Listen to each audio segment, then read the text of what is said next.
episode 2 of Behind the Plate with the Southeastern BBQ Showdown. I'm your host, Mark Conway, and as we get closer and closer, we're going to meet more and more of the people that are going to compete, that are going to be there to judge, that are going to be there with their companies. You name it, we want you to become a fan of FoodSport and the people you're going to see there at the stadium, because this is sporting goods. Like, this is an event. We're going to go and get into a baseball stadium, get loud, get crazy, enjoy competitive cooking at its best, because we're going to see 25 all-star teams from the barbecue and food sport world descend on the stadium, set up, put everything they've got into their dishes to become the inaugural champion.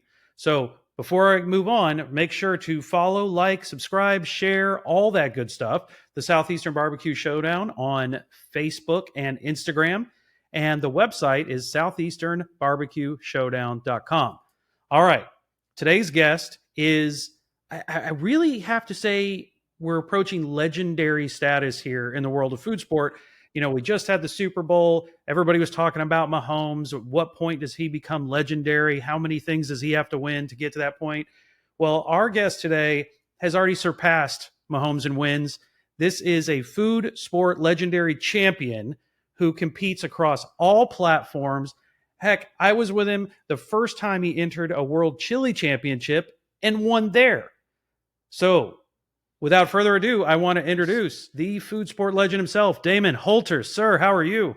I am fantastic, Mark. Thank you so much. I am humbled to be referred to as a legend. I think I've always been a legend in my own mind, but you have validated it there for me today. So thank you very, very much. But glad to be on. Very, very, very excited to talk to you. Oh man, you really have. You've cemented yourself there. I mean, can you even keep track of how many food sport of any kind championships you've won?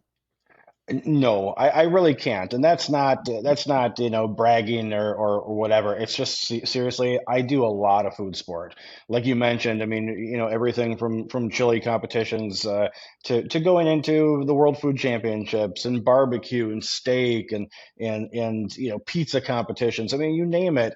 If there's something that surrounds food and competing with food, I'm your guy. I'll be there. So I've lost track. It's been a lot. It clearly has, and I've got to witness and be present for a lot of those. Yeah. What is probably the strangest food sport kind of competition you've ever entered? I think that's kind of hard to pinpoint, honestly, because a lot of the food sport that I've done has been within other sanctioning bodies, or there's been Mhm. some specific type of theme to it.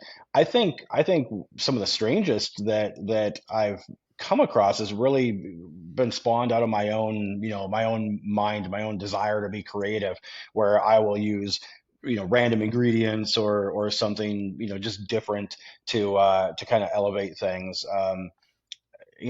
Hundreds, literally hundreds, maybe thousands of different dishes I've actually put into competition before, and it is so hard to even remember what half of them are. I mean, I try and have like this list in my computer so I can say, okay, I just did this. I'm going to write down all the ingredients. I'm going to put down my steps and what it looked like so that I can go back and reference it. And I've only started doing that like a few months ago, because sometimes I come across something and it was fantastic.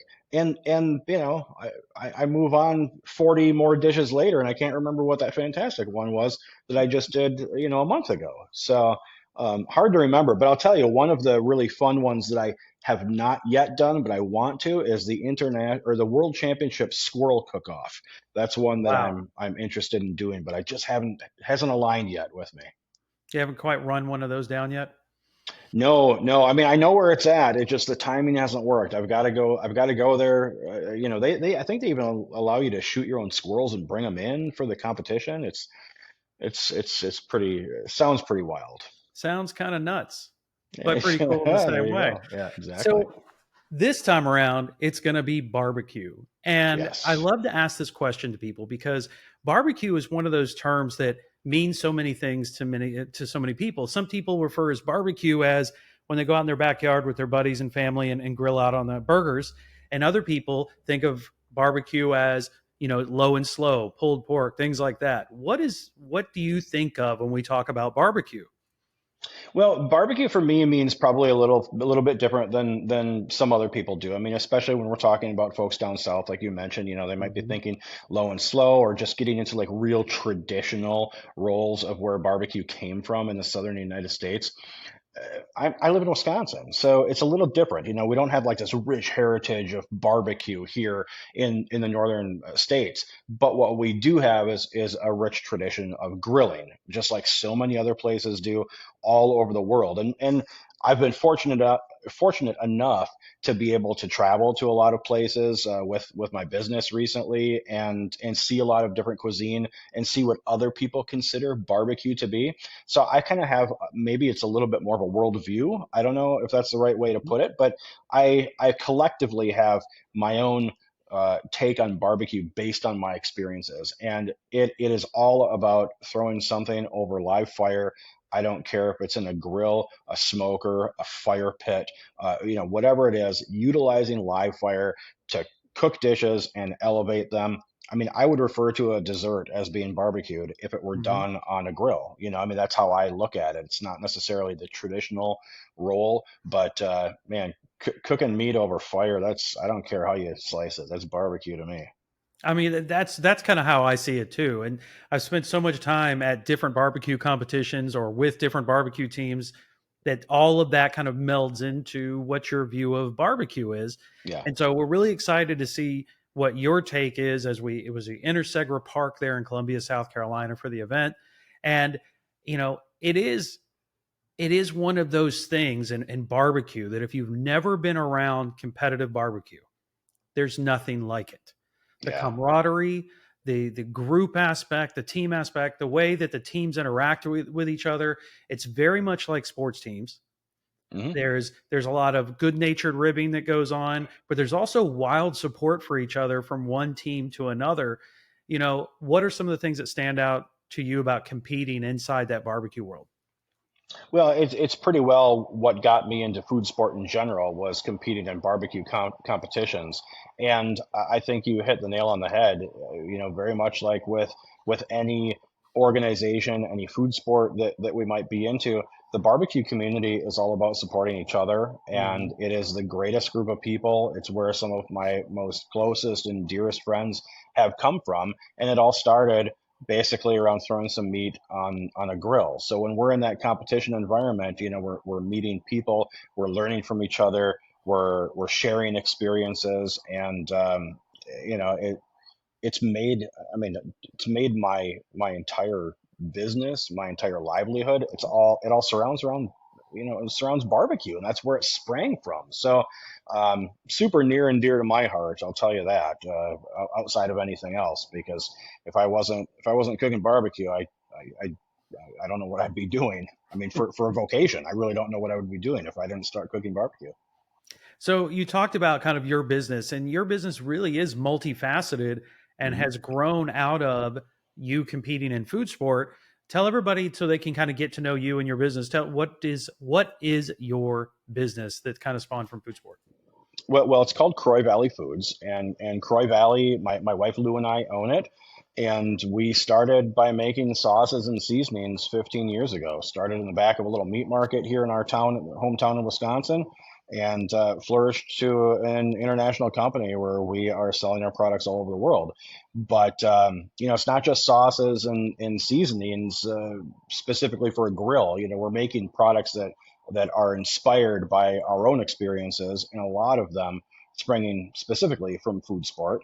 Hmm. That we've got flavors that anyone can utilize, whether it's on a grill, an oven, an air fryer, a stovetop, doesn't really matter. We're just kind of all about flavor. So if I think of myself a little bit as a flavor merchant, that's honestly where what I'm doing these days is just creating fun flavors and delicious ingredients that people can utilize for their home use or their competitive use.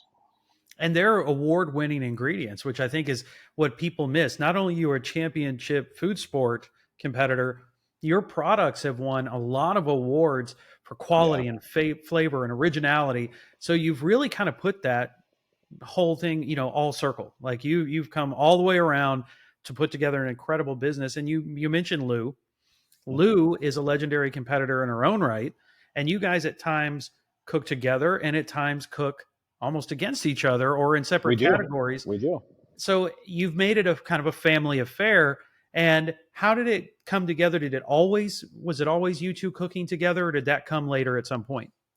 No, it was absolutely always the two of us cooking together. I think when we first started in competition barbecue, we had a couple of other guys that, when we were kind of learning the ropes as to what competitive barbecue looked like, we had a couple of other guys on our team, and it lasted about two competitions. And we looked at each other and we said, no, these guys are out of here. Like, we need to do this on our own. So we've been cooking together as a team for, 15 years or better. I can't even remember how long it's been now, but we've always cooked together, especially competitively.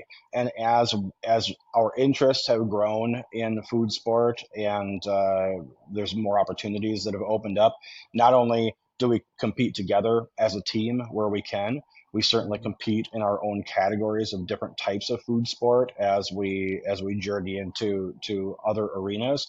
And there are occasions where we cook directly against each other because we just love to be competitive. And we've gone to full on whole barbecue competitions with all four meat categories, and Lou becomes her own team and I become my own team, and we are competing head to head against 40 or 50 other competitors just because we want to see if we can pull it off solo. Mm-hmm. And the last time I did that, we did pretty well. I think Lou took like first place in ribs, and I took second place in pork, and we got some other top 10 calls. And everyone said, geez, if you guys just would have cooked together this one time, you would have gotten grand champion there. So it's just a lot of fun. It's a ton of fun. And we just enjoy the experience more than anything.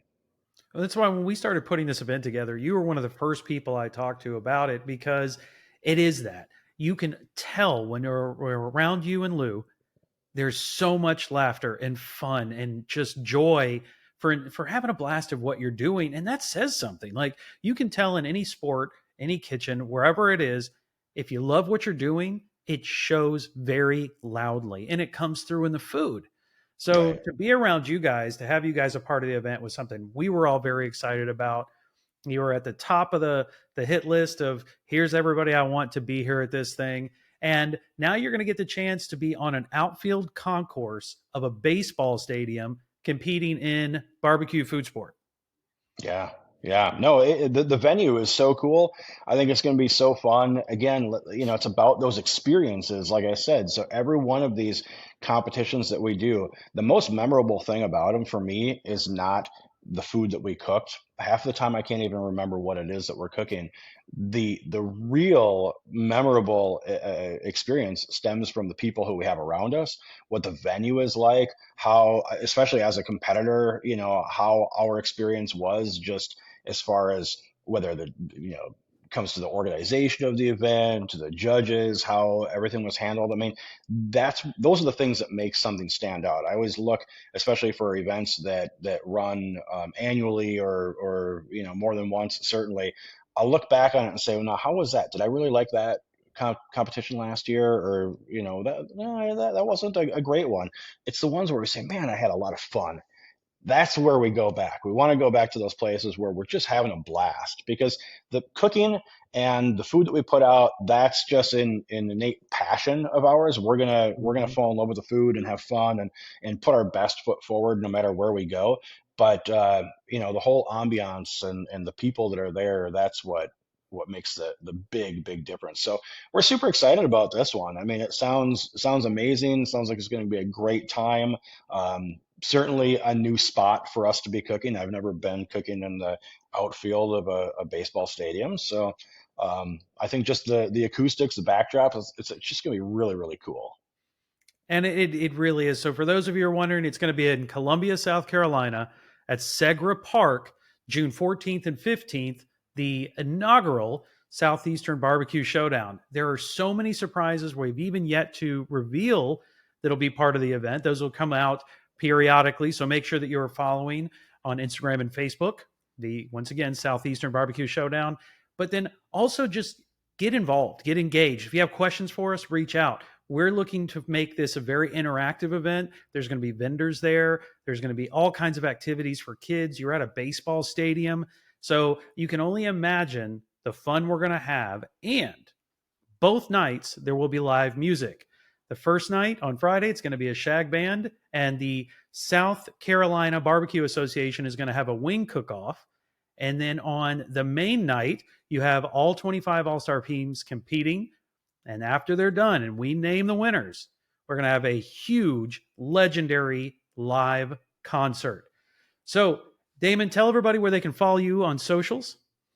You can find us at Croy Valley, which is Croix. So at Croy Valley, anywhere, TikTok, Instagram, YouTube, Facebook, and check out our website at CroyValleyFoods.com. Well, guys, that's another episode of Behind the Plate with the Southeastern BBQ Showdown. I'm Mark Conway, and Damon, thanks so much for taking the time to be on the show. You bet. Thank you very much for having me. I'm very excited. And guys, we'll see you soon.